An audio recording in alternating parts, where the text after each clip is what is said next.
बिहार सरकार आर्थिक रूप से कमजोर विद्यार्थियों को आर्थिक मदद देने जा रही है। वैसे छात्र जो आगे की पढ़ाई करना चाहते हैं और उनका परिवार इतना समर्थ नहीं है कि उन्हें आगे की पढ़ाई करवा पाए, तो बिहार सरकार उन मेधावी छात्र छात्राओं को मुख्यमंत्री नीतीश कुमार एक तोहफा देने जा रहे हैं। 2023-24 के बजट में सरकार छात्र छात्राओं को देने वाले पैसे में 20% की वृद्धि कर दी है। अब तक कई सारी योजनाओं के माध्यम से 60% विद्यार्थियों को सरकार पैसे देती थी, लेकिन अब इसमें 20% की बढ़ोतरी हो गई है।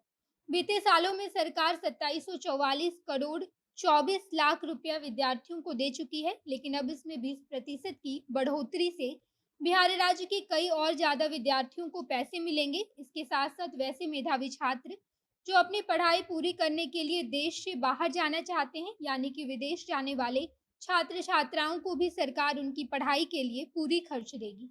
अब नमस्कार, मैं नेहा चौधरी कैमरा पर्सन विशाल के साथ और आप देख रहे हैं जनता जंक्शन। मुख्यमंत्री नीतीश कुमार मौजूदा समय में सभी विद्यार्थियों को स्टूडेंट क्रेडिट कार्ड योजना के तहत पैसे दे रहे हैं, जिसमें लगभग 4 लाख का प्रावधान है। यानी कि बिहार में रहने वाले वैसे छात्र जो बिहार के अंदर या फिर बिहार के बाहर जाकर अपनी पढ़ाई पूरी करना चाहते हैं, उन्हें सरकार 4 लाख तक की राशि देती है। और इस योजना के तहत विद्यार्थी भारत में कहीं भी पढ़ाई कर सकते हैं, लेकिन 2023-24 की बजट में सरकार ने इस निर्धारित अमाउंट को बढ़ाने का फैसला लिया है। यानी कि अगर अब विद्यार्थियों को पढ़ाई पूरी करने के लिए 4 लाख से ज़्यादा रुपए की ज़रूरत होगी, तो सरकार उन्हें 4 लाख से ज़्यादा का अमाउंट देगी। अब तक स्टूडेंट क्रेडिट कार्ड के माध्यम से सरकार विद्यार्थियों को जो लोन देती थी, उसमें सबसे ज़्यादा प्राथमिकता सरकारी संस्थानों को दी जा रही थी। और उसके बाद देश के कुछ चुनिंदा संस्थान जैसे कि आईआईटी, एनआईटी, आईआईएम इत्यादि, इन सभी संस्थानों में पढ़ने वाले छात्रों को सरकार 4 लाख तक की राशि दे रही थी। और उसके बाद अगर पढ़ाई के बाद आप नौकरी करते हैं, तो सरकार को आपको ये अमाउंट चुकाना होगा। यानी कि सरकार आपको 4 लाख का अमाउंट लोन के तौर पर दे रही है, लेकिन ये नए नियम के तहत अब बिहार के अंदर गैर सरकारी संस्थानों को भी प्राथमिकता दी जाएगी।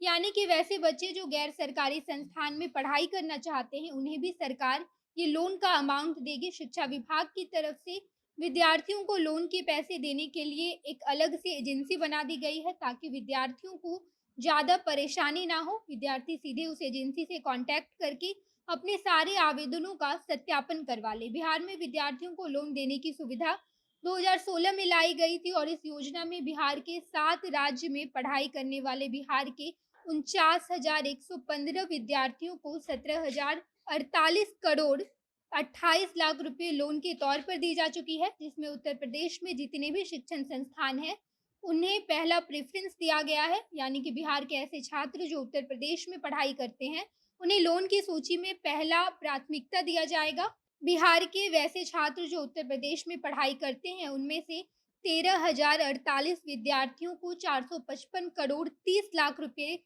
लोन के तौर पर दिए जा चुके हैं।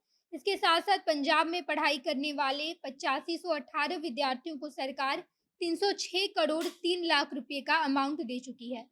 पश्चिम बंगाल में पढ़ने वाले 6613 विद्यार्थियों को 335 करोड़ 50 लाख रुपए दिए जा चुके हैं। वहीं मध्य प्रदेश में बिहार के जितने भी छात्र पढ़ते हैं, उनमें से 6233 विद्यार्थियों को 207 करोड़ 95 लाख रुपए लोन के तौर पर दिए गए हैं। वहीं उड़ीसा में पढ़ने वाले बिहार के 5369 विद्यार्थियों को 199 करोड़ 72 लाख रुपया दिया जा चुका है।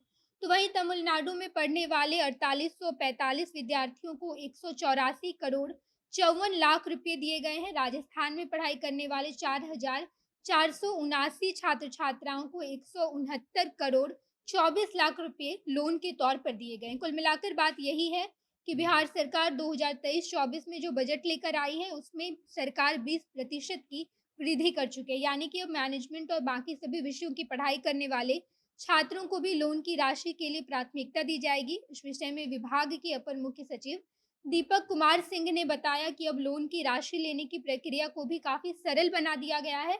अब विद्यार्थियों को लोन की राशि लेने के लिए ज़्यादा मशक्कत करने की ज़रूरत नहीं है। वो सीधे लोन देने वाली एजेंसी से संपर्क में आकर लोन की अमाउंट का फ़ायदा उठा सकते हैं। बाकी आप इस बारे में क्या सोचते हैं, कमेंट बॉक्स में बताइएगा। आगे की खबरों के लिए जनता जंक्शन देखते रहिए। धन्यवाद।